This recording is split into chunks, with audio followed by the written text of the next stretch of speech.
You won't learn! You don't won't learn! What's going on, Tar Heel Nation? It is your favorite North Carolinian, Russ the Tar Heel. And in this huddle, we're going to talk about the 7-3 North Carolina Tar Heels taking on the undefeated 10-0 Oklahoma Sooners in the Jumpman Invitational inside the Spectrum Center in Charlotte, North Carolina, 9 p.m., December 20th on ESPN. And this is an especially big game given what's transpired the last week and a half, if you will, and that it's the final opportunity for Carolina to actually get another quality win in their non-conference schedule. Now, before we get into this matchup, I want to take a couple of seconds real quick just to remember Tar Heel legend Eric Montross. He played for the North Carolina Tar Heels from 1990 to 1994 and was a starting center for Carolina when they won the 1993 National Championship. He was additionally named the first team All-ACC in 93. He was a member of the John Wooden All-American team.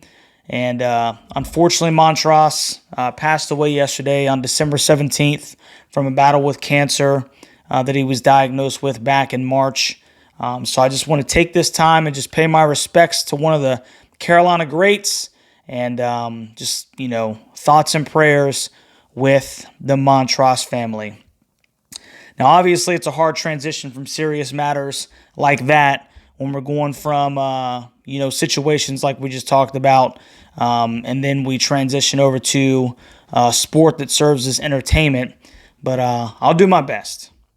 So UNC is coming off of back-to-back losses against quality opponents in UCONN and Kentucky, while the Sooners are coming off an 81-47 win against 5-7 Green Bay. Now, UNC and Oklahoma's last meeting was in the 2009 Elite Eight when they were able to beat Blake Griffin and the Sooners 72-60. Griffin finished with 23 points on 9 for 12 shooting, while Ty Lawson led the Heels with 19 of his own. Danny Green also scored 18 points, which helped put the Heels over the top. So both of those guys had really big games.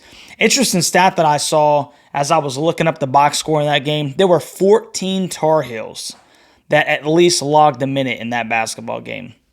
14.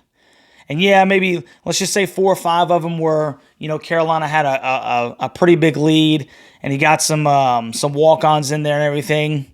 That's still 10 guys. 10 guys in Roy Williams' Elite Eight, matchup with Oklahoma logged minutes, man. So it kind of shows you, how Roy utilized his bench. Obviously, that was a 2009 national title team. But it was just interesting to see how many people played a prominent role in that trip to the championship.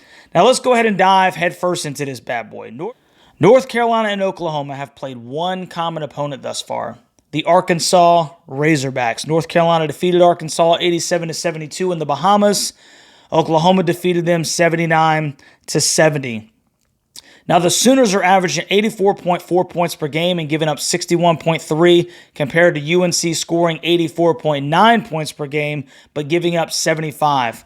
Oklahoma is shooting 51% from the field compared to UNC's 45.9%, and they are averaging 2 more assists and 1 more rebound per game. Now, Porter Moser is in his 3rd season as the coach at Oklahoma and has amassed a 45-23 record at the helm. His first 2 seasons did not go very well. He had the Sooners at 19-16 and 15-17 respectively, but it seems as though he's got things turned around in Norman. Now, the Sooners' leading scorer is 6'5", 215-pound sophomore guard Otega Owe, who is averaging 14.9 points per game, 4 boards, and 1.1 assists. He's shooting 66.7% from the field, which is tied for 10th in the nation. Remember, this is a guard, and 75% from 3. Pretty good athlete with some bounce. He scored 16 points against the then number 23 USC Trojans, and he had the game-winning putback down to the paint over some Trojans with 1.1 seconds remaining to give the Sooners the win. 6'2", 160-pound junior guard Javion McCullum is averaging 14.3 points per game, 2.7 rebounds, and 3.7 assists. He's shooting 46% from the floor, 35.7 from three. Kid is dangerous quick, as you would imagine with his slight of stature size. 6'2", $160, lets you know how big that kid is. He had a crossover against the kid from Providence where he turned him around and then banged a three. It was disgusting. If you get a chance, just look that up. Nasty crossover that got the dude all turned around, and then he banged the three on him. It'll be nice, though, for at least one of Carolina's guards not to be the smallest dude on the floor. So, 6'2", 160, he's a little light, but that kid is quick, man. He's got a pretty good little crossover. Sooners have 6'4", 193-pound sophomore guard Milos Uzan, who is averaging 8.4 points per game, 3.9 rebounds, and 4.1 assists. He's shooting 37% from the floor and only 24.1% from three. Jalen Moore is a 6'7", 222-pound junior forward who's averaging 8.2 points per game and 4.8 boards. He's shooting 51% from the floor and 33.3% from three. And then you have Sam Godwin, who is a 6'10", 235-pound senior forward who's averaging 8.2 points per game and 5.9 boards. The guy is shooting 74.3% from the field, and that's because the dude gets a lot of stinking dunks, and he only averages 17.7 minutes per game right now. And then I would say Oklahoma's main guy off the bench is going to be John Hughley, the fourth, who is 6'10", 275-pound forward, who's averaging 10.8 points per game, 5.4 rebounds. He's also shooting 62.7% from the field and 53.8% from three. So you see that OU is getting a lot of production from the guards, but they have capable guys in the front court as well. Now, for the boys in Carolina blue, the North Carolina Tar Heels are led by head coach Hubert Davis, who was in his third season at North Carolina. Coach Davis is now 56-26 as the head coach with a .683 winning percentage, and he's 7-3 on the young season. The North Carolina Tar Heels leading scorer is 6', 180-pound senior guard R.J.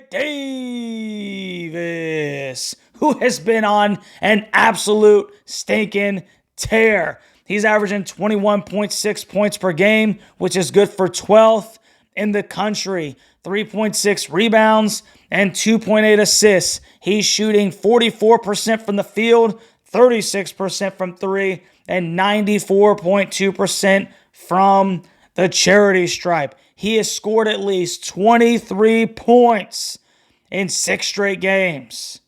He's carried this team for the past month in scoring. What's crazy is that in those 6 games, Carolina is 3-3. That's an interesting stat right there.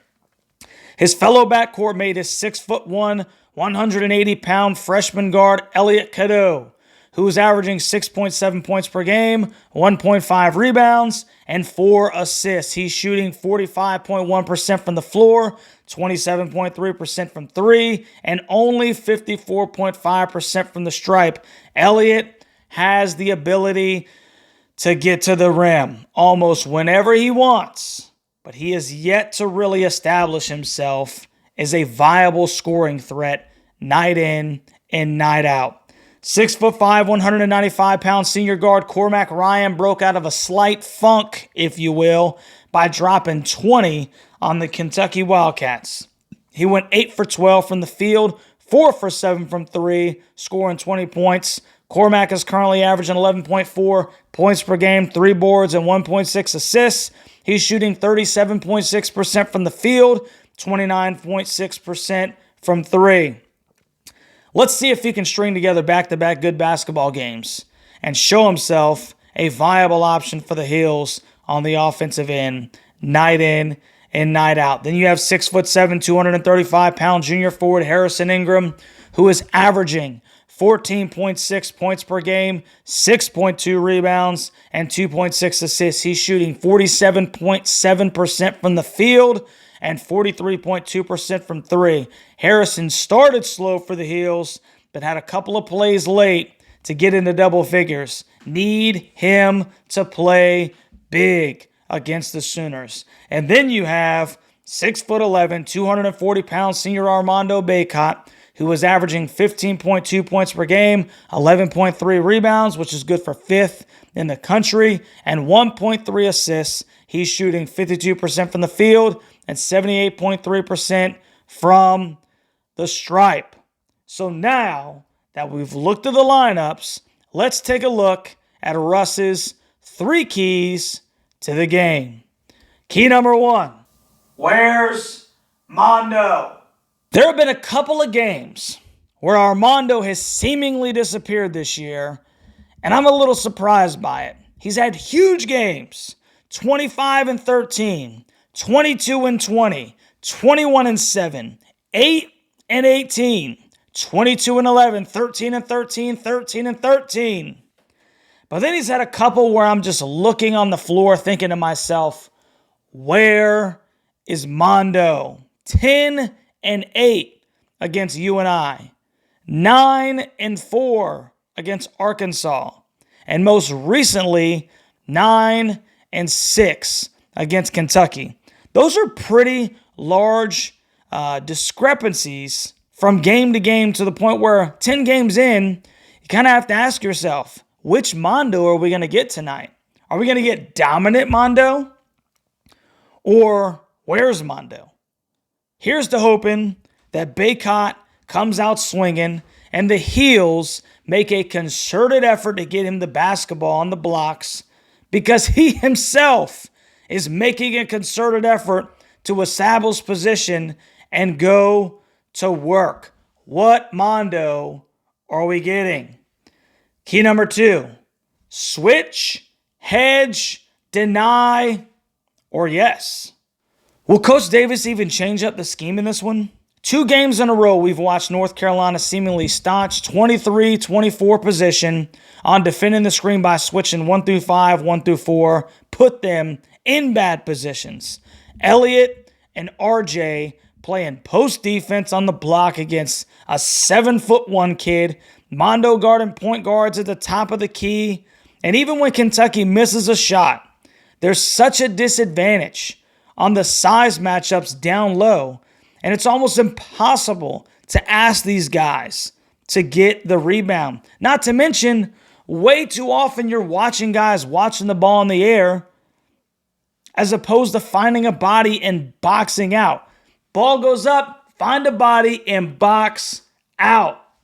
The fundamentals of the game of basketball were lacking in that Kentucky game, and it was frustrating to watch at times, all the second chance, needless opportunities that Carolina gave Kentucky. Will Coach Davis let his smaller guards try and fight through screens? Allow Mondo to hedge on that high screen and challenge the guards to stay with their man? Or does he continue to allow teams to run the simplest offenses, to create the simplest mismatches with 20 seconds left on the shot clock, and then expect your guards to play good post defense against their big man? Let the wings deny outside and challenge your kids to stay with their guy. And at least when the shot goes up, we can put compatible body on compatible body. UConn gathered 11 offensive rebounds. Kentucky gathered a staggering 18 and had 15 more field goal attempts than Carolina due to said offensive rebounds. That's unacceptable. We've got to change it up. And key number 3, put it all together. I want to see RJ, Mondo, Harrison, Cormac, Elliott. I want to see them all have good games in the same game. I want to see Elliott showing confidence and attacking the hoop, get in the lane, and get Mondo some easy buckets. This team has yet to come together and have really good games all at one time.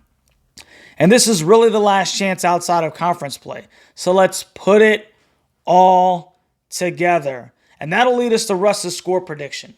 Now, the ESPN matchup indicator gives the North Carolina Tar Heels a 52.8% chance at beating the Oklahoma Sooners. So, we basically have another toss-up game. Now, these are getting increasingly more difficult to predict. And then when I personally look at these two teams, I believe the North Carolina is the more talented team. But will they make some of the necessary in-game adjustments to thwart some of the things OU does well? Does OU look at the UCONN and Kentucky tape, see that Carolina switches on all the screens out high, and just run Oweh and McCollum off of Godwin and Hughley? Or do we at least change it so that we're not so predictable? I chalked the FSU win up to Coach Davis's decision to go to the full court press to create some easy buckets. I personally believe that the reason UNC wasn't able to really get over the hump against UConn or Kentucky is due to the lack of changing up the switching on every screen, enabling Kentucky to simply create a mismatch down low while scoring and or rebounding. I think this is a game where Coach Davis needs to prove to Tar Heel Nation that he can manage the game, recognize when an adjustment is needed, and then make said in-game adjustment. I'm going to go with North Carolina's overall talent in this one. And I have the Heels because I'm putting my faith in you, Coach Davis, that the changes will be made. We're going to switch it up. We're not just going to be so easy to figure out.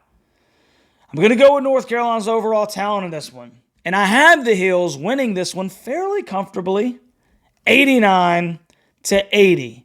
I watched Oklahoma seemingly struggle for most of the first half against the 5-7 Green Bay team, only being up 21-20 with 5 minutes left in the first half. And Green Bay had opportunities to take that ball game in the sense of take the lead, if you will, back-to-back possessions, and they just weren't able to make it happen.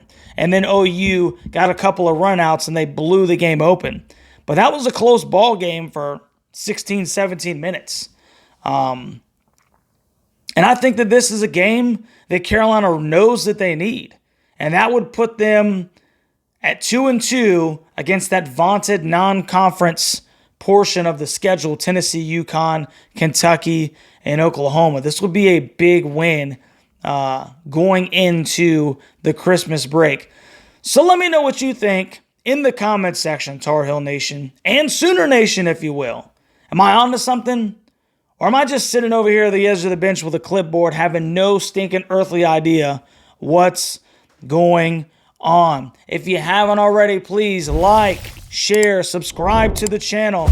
And if you just so happen to be interested to put a little present under my Christmas tree, consider becoming a member of the Huddle Hooligans. It's only $4.99 a month, and it truly does help support the channel and the work that we're trying to do here, which is obviously to gather all of Tar Heel Nation home. We're looking at attempting to get in a stronger computer for better live streams. We're looking at outsourcing the overlay, getting a developer hired so that we can create something that's more interactive when we go live and do those kind of things. There's a lot of things that it assists with that go on behind the scenes. Just a ton of other things, man, in our efforts to make this the best fan channel on YouTube. And I cannot do it without you guys' support. But anyway, I love you, Tar Heel Nation. I'm excited for this basketball game, baby. And I will catch you on the next one.